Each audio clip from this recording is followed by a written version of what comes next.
Hi everyone, and welcome to a new episode of Suksesspillen. And today I'm so lucky to have Lars Myndal Fogtmann, one of my Danish colleagues here. He's managing partner in Myndal Fogtmann, and he is a leadership coach and a trainer. For the past 16 years, Lars' job has been to help leaders and organizations to improve their business and the way they work. Along with management, he raised the bar for what's possible in the organization. And this is really cool because today we will talk about his personal story and see how it also has helped him. I hope so. We'll go to that, right, Lars? In the business world, because I think everything that happens in our lives, all our steps to development, we take with us and makes us even better, a trainer or a leader, and even more conscious, working with other people. And also in the phase of Corona and the pandemic going on right now, I think this will be a really good picture of how we can see things, how we can see this pandemic from a new perspective. That will be really helpful for you, I hope, as very many people now are facing overwhelm, fear, and uncertainty. Jobs has been gone, and in Denmark too, it's a lot, people have lost their jobs. So I will just dive into the conversation because it's you, Lars, that's the main person here today, not me. And your insights. And I hope the listeners will enjoy this conversation too. Okay. So hi, Lars. Hi. Hi. Thank you for inviting me. It's a privilege to be here. Great. It's an honor. And hopefully I can share my stories and what influence it has been on my work, and hopefully we can get some inspirations out there. Yeah, absolutely. And we have to get to know you a little. You had a very difficult thing happening to you. Was it 5 years ago? 3 years ago. So it's quite fresh. It's quite fresh, yeah. Yeah. So, can you tell a bit more where you come from first? And just a little bit about me. Well, I think it's like 47. I think it's 47 years. That's a good age. Perfect age. I have a beautiful wife, and we have 5 kids. Yeah. We live in the northern part of Zealand in Denmark. Yeah. And we have, like I said, our own consulting company. My wife and I, we are talking a lot about what's going on in our lives and how do we react on what's going on. For, what's it like, 7 years, we came across an understanding of the human mind, which took us in a whole new direction. And that direction helped me 3 years ago when I got cancer. Yeah. So should I tell a little bit about that? Yeah, do that, Lars. Do that. Please share. Yeah. Well, it was in February 2017. I had a little lump on my neck, and I couldn't understand what was that. So I went to the doctor, and he said, "Well, did you lose weight?" Unfortunately, not. I couldn't. Well, I can confirm to everyone you look really good, so don't worry. Thank you. And then he asked me 10 questions, and I didn't have nothing about that. So he just sent me home again and said, "Well, if it's not gone in 2 weeks, 3 weeks, then just come back." So I went home. I took to London a few days later, gone on a course. And then I come back, and after 2 weeks, it was still there. So I went to see the doctor again, and he had it checked, and he couldn't see anything. So they took a biopsy. And then he told me, "Well, no worries. Come here the next week or 2 weeks to get the answer. No worries at all." 3 days later, I got a call from the doctor and said, "Well, Lars, you have to come down here at 2:00. Oh. So, okay. That's a call you don't want, isn't it? Yeah, well, and I went down there and he checked me again and said, well, Lars, you have cancer. Yeah. And he couldn't tell me where it was, but you have cancer. So I got out in my car and I started thinking about, wow, what's going to happen then? My mom, she got cancer and she died 11 days later. My grandma and grandpa got cancer. They died from cancer. I have a few uncles who got cancer and died, and I have some aunts who died from cancer. So everybody in my family who got cancer, everybody died. Yeah. So that was going on in my head at the moment. I was sitting in the car. And then I was thinking about my wife and what about her and our five kids? Could she manage those by herself? And what would it be like for them to have a life with no dad? Yeah. And I was I knew I had to walk my daughter down the aisle when she was going to get married. Who should do that? Yeah. And you even thought about that? Yeah. And I imagine all the kids standing next to the coffin and crying. Oh. So a lot of crazy thinking was going on, and obviously I was not in a very good place. Mm. I got home and talked to my wife about it and said, well, we don't know. So just take it easy. And the next day we were going to the hospital. So she was just trying to calm me down, not saying, well, she didn't try to make me have a positive thinking, but just not too much. Yeah. But the next day we went to the doctor and they checked me again and they couldn't tell me where it was. So I had this image in my head. When I do the scanning, I'll completely lighten up everywhere. So I just had to imagine that the cancer was all over. Because, well, that's what I was thinking about my mom. But on the way home from the hospital the day after, everything changed in me. Because then I saw, oh, it's not the cancer that I'm afraid of. It was the thinking of my cancer. And that was a whole other story. So did it just come to you naturally, or what happened? I mean... Yeah, you can say a little bit about... Yeah, you can say that. But it's what I do for my living. Okay, yeah. Yeah, and it's what my wife and I saw like 7 years ago, this new understanding, this new way to explore what's going on in our mind. Mm. And so that helped me, of course, this understanding. So it just popped up out of nowhere. Yeah. Oh, that was it. And then I could see, well, the cancer was physical, and my thinking was like psychologist, or it was like my mindset. Yeah. So it was two different things. So from that moment, I was okay again, just now with cancer. Yeah. But mentally, you were okay again. Mentally, I was okay. I still had cancer, and I still had to go through surgery and scannings and all that. Yeah. So, and I was remembering the first day we was going to the gym or gymnastic.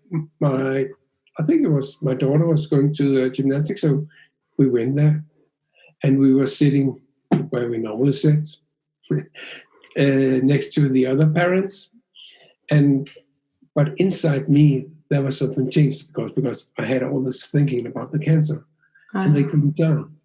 But afterwards, I was thinking about it, and see, the week before, when I sat there, I also had cancer. I just didn't know. So by then, it was obviously that it has nothing to do with the cancer. It was only my thinking. Yeah. Yeah. So that's something I realized there. Yeah, that's a huge realization, really, because one thing is to talk about it, but another thing is to really feel it. Yeah, and there's really a difference there of knowing it intellectual and have the feeling, oh, it's just that. And if we like just go in corporate, and so when I do trainings with people, the first step for some of them is to know it intellectual, and just say, well, that's not enough. We have to go deeper. We have to be more in that feeling, so you can see more about it. And then when they do that, they're going to change how they work. Yeah.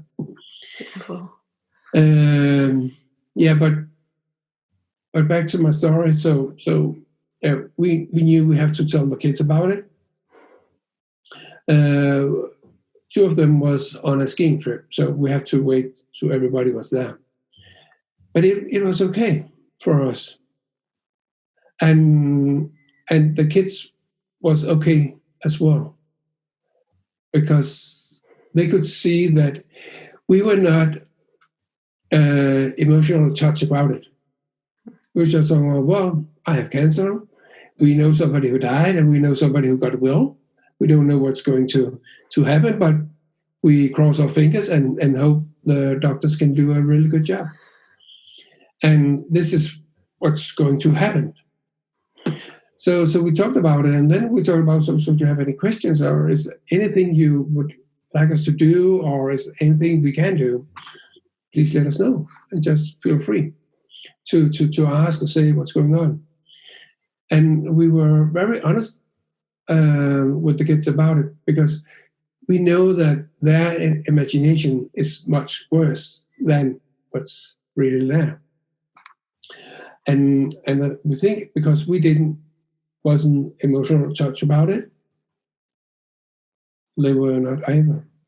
Well, Frederick, one of the kids, when he was in school, then we talked to the teachers about that he could have his phone with him if he wants to call, or if I call with some news. So, but that was just a little assurance for him. Yeah, exactly. Yeah. Wow, yeah. I get all goosebumps, because can you imagine if you would be super stressed and scared and afraid and overwhelmed, and telling the kids about it, how different the energy would have been, and the projections to your kids. Yeah. I could imagine that they would be the same. They would be fear, the fear was in them. Yeah. So that's that was huge. A huge difference. Yeah. And we use this all the time. So every time we have to talk to the kids about something, we know, well, if we can be in a good state of mind, everything would be easier. And that compares also to this Corona crisis or the workplace, and So how have you talked about the Corona crisis to your kids? Well, it's pretty much similar. That we really don't know what will happen. We can see that this is we don't know if we get it or not. We probably will, because I think the agenda is that a lot of people have to get it. But then we can talk a little about the statistics with them, that it's mostly elder or people who have some kind of illness, but even though it can happen to everybody. Yeah. So we have to take our precautions. And tell a bit more about your journey after, if you heal now, or if the operations, and that's because that can be an exhausting process too, like the whole journey of getting well again, and it's like a process. Well, I had the first surgery, and then they find the tumor and cut it out. And then they told me, well, I could have another surgery. It's where they go in with like a robot, go in my throat and take some more skin out and test it and dig out some more and stuff. And they also, I don't know, I had some lumps here on the neck. I can't remember the word for that, but yeah. So they got lymph lumps. Probably. Oh yeah. Thank you. They got that out with the second surgery. Okay. And with the second surgery, I had to use like a feeding tube. Yeah. For like 3 weeks, and I was in the hospital for like 8 days because I couldn't swallow right. I had some really trouble down there. But then I got home finally, and that was good. And then we went to get the final say from the doctors that they get everything or not. And then the doctor who had done the surgery wasn't there, so it was another doctor, and he said, well, Lars, we got it. No more cancer. And I'm a little big-headed, so I had to be sure. So are you sure you got it all? Yeah. So no chemo, no radiation? Yeah, no chemo, no radiation. So I can go home and tell my kids that is okay now? Yes, you can do that. Well, that was wonderful news. So we went home and told our kids, listen, that is okay now. They got everything. I get goosebumps all over. So that was pretty amazing. Until the next day. Okay. Wow. Then another doctor called me, and they said, hi, Lars, well, we have a plan for you. So can you come here tomorrow so we can discuss the plan for radiation and chemo? And they say, whoa, stop. I'm cured. I don't have cancer. Well, that's not right. You still have cancer, I said. And we argued a little about it, and he could see I have some resistance about it. So he told me, well, even though, can you please come in here tomorrow? I really want to talk with you. And can you call the doctor who did the surgery? So yes. And I called Niklas, the doctor who did the surgery. Oh, yes, you still have cancer. You still have some from your lymphs. Yeah. Wow. Yeah, so I remember that night when we were going to bed, I was telling my wife, well, right now I'm a little sad. Yeah. But tomorrow it will be okay again. Yeah. Because I knew that my mind will change automatically. So I knew I would be okay again, but still would cancel. But yeah. And one of the biggest difference, one of the biggest things here was that a lot of my friends and family called me and wrote to me, be strong, be positive, just think positive. But I know everybody meant it, and it came from their heart. Yeah. So I was grateful about that. Yes. But for me, if I should be positive, have positive thoughts about it, then I had to create an illusion, which wasn't right. I can't think of any positive things about cancer. Yeah. But what was much more easier for me, just to sit down and just see the floating thoughts. Yeah. Well, there was a new thought. Well, and it's going on this journey. So for and this is the understanding that we're working with. With business leaders. and business leader or yeah. in our lives, and yet we can't control which thoughts we get. Yeah. They just pop up. Yeah. And a thought is, just take a split second, and then there's a new thought, and a new thought, and a new thought. And if you don't do anything about it, well, it just goes on. Is that also the cure for overwhelm? Because one could imagine that you, in a situation like this, and your wife could easily become overwhelmed. Like I know very many people are suffering with today, for instance. Yeah. In this situation the world is in right now, overwhelmed. Like how to deal with that? Can you see something? What did not? Because it sounds like you didn't overwhelm yourself. Oh yeah. So there must be something you do here that can help. Well, we just see it as it is, just a thought in the moment. I may be dying. Okay. Well, yeah, that's a thought, because that's not real. I don't know. If I'm thinking I'm going to die, the cancer is going to kill me. That's something in the future. And I don't know what's going on in the future. I can have a lot of worries about it. Yeah. And I can have a lot of opinions about it and a lot of beliefs about what's going on in the future. But I don't know. I really don't know. So every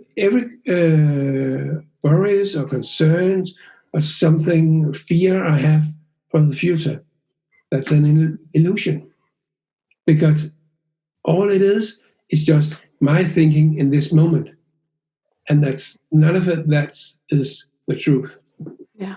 I don't know what's going on there. Of course, the cancer could kill me. But I wouldn't know for sure until it happened. Yeah.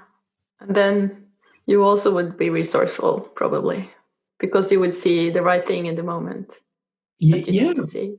Yeah, and also when I was thinking about my mom and all the other in the family who got cancer, that was in the past. And the only thing to connect the past to right now is the thinking I have in this moment. The thinking you have, yeah. In this moment. So what we are doing here at home, my wife and I, and that's the same I help leaders with in the organization, is don't believe your thoughts. But not like in a way that they don't have to react on anything, but they just have to be aware that it's not the truth. Yeah. Can I ask? Can I also ask, like, what's the difference between what you're saying now and like very many people I meet that have been working a lot of thought control, like control your thinking, control your thoughts. How would that look different to you? Like in this situation, if you should sort of have controlled your thoughts and emotions. Well, if I have to control my thoughts and if I have to control my emotions, that is a really tough job. Yeah, I have to be focused all the time. I cannot think this. I can't do this. I cannot allow myself to have this feeling at the moment, and it's really, really hard work. Where as I see it, it's just easier just to lean back and just say, oh, I can see this thinking right now. Yeah. And in a split second, it's gone. So how can I put it in another way? There's so much more ease and lightness with just to see it's your thinking. You don't have to control it. Yeah. You don't have to react on it. You can, but you don't have to. And then you'll just see really what's going on. Because if you are in a lot of pressure, then your thought system, it's you only see a little piece of the big puzzle. And if you are pressure, then most of the times you think this is the truth. You have the whole picture, but unfortunately, you don't have to. You only see a little piece. So a lot of people ask, so what do I have to do to get a clear mind again? Yeah. To find the calm and being present again. And actually, they don't have to do anything, because that's our, I don't know, it's called like built-in system. Well, that's where we came from. We came from presence. We came from calm. We come from ease, and then we start thinking, and then we feel pressure. But everybody who's just performance better, how they will take or see a bigger picture. Yeah, perspective. Yeah, bigger perspective. Yeah. So it's not a doing thing; it's a being thing. And say that once more. It's not a doing thing. Like not something you do, like trying to push something away or. Yeah, well, we're not human doing. We are human beings. Aha, that's a good way to put it. Yeah, well, most of the people are trained. They have learned, well, I have to work hard. And they worked hard to get where they are. So for them, it's really difficult just to let go. Yeah. To not be in control. So they really struggle about, well, I have to be in control of my thinking. I have to be in control of the coronavirus or the cancer and all that. And for them, it's difficult to see. They can see it intellectual. Okay, that's something here, yeah. But to watch them when it goes from being intellectual to what we call like an insight or aha moment, that's where a transformation is going to happen for them. So it's so much easier just to be with what is. Yeah. And for me with the cancer, I think I had a pretty interesting treatment. What was it called from start to the end? Yeah, process. Yeah. or line or road. Yeah. Yeah, it was really interesting. Of course, I hope that I didn't get cancer, but now God and it was interesting, and it helped me. Yeah. Helped me as a person. It helped me in my business because I had some great aha moments there. Wow. Yeah, and for me, I think because my body didn't have to work with my mindset. Yeah, your mind or your worries. Yeah. Yeah, then it could use all its energy of healing my body and healing the cancer. Exactly.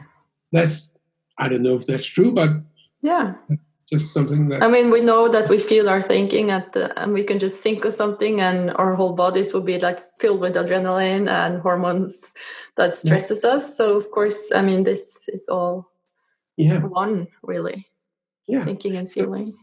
Yeah. So we can take some good solutions. It was not like a denial. Well, I don't have cancer. I don't have cancer. It was not like that. But it was there, but a lot of people also gave us some what is that called, like advice. Well, if you try to put garlic into honey and do different kind of treatments, but we could just see what would be right for us to do? And then we took that path. Yeah. Yeah. And how could we heal? How could I heal? Good. So what should we do as a family? Because still there was work, there was kids, there was lunch boxes, and everything had to, Yeah, you're not alone. No. So it's not like the rest of our lives just was on pause. No. How much do you think that your wife was, in a way, sort of keeping her calm and keeping her bearings and being present for what was and not for her imagination? How much do you think that really helped you in these first initial days? Well, I think it helped me. It helped me a lot, because then I didn't have to deal with her anxiety. Yeah. She was calm, and we could just have a discussion about it. Yeah. And for us, it was the same to talk about cancer than to talk about coffee. Yeah. Actually, it was the same thing. Yeah. And that really helped. I believe you. Yeah. And my wife, she has this beliefs that if I was to die, if I die from this cancer, then she will have the faith and trust in that she will be okay anyway, and she will find the solutions for how to manage the life with 5 kids alone. Yeah. So she knew, that life has our back, always, and life will find a way for us. Oh, it's so beautiful. I'm really touched right now. Yeah. This is so beautiful, and it's so true. Yeah. And if more people could see this, that life has our backs, that would be so much healing for our planet and for everyone on the planet. Yeah. It really does. Yeah. Wow, that's beautiful. Thank you, Lars. I think this is just the perfect ending, and also like an opening for many people to see something new. And I'm curious what comes out. And I think we all really feel your story deep in our hearts and can relate to it in many ways. So thank you so much for sharing. Is there something you want to add in the end that could help? It should just, go live your lives. Just being present in the moment, and take a pause sometimes and just go for a walk and see what's floating you, and that's the path. Perfect. I will take that to my life today. Absolutely. With a pleasure. Thank you. Okay.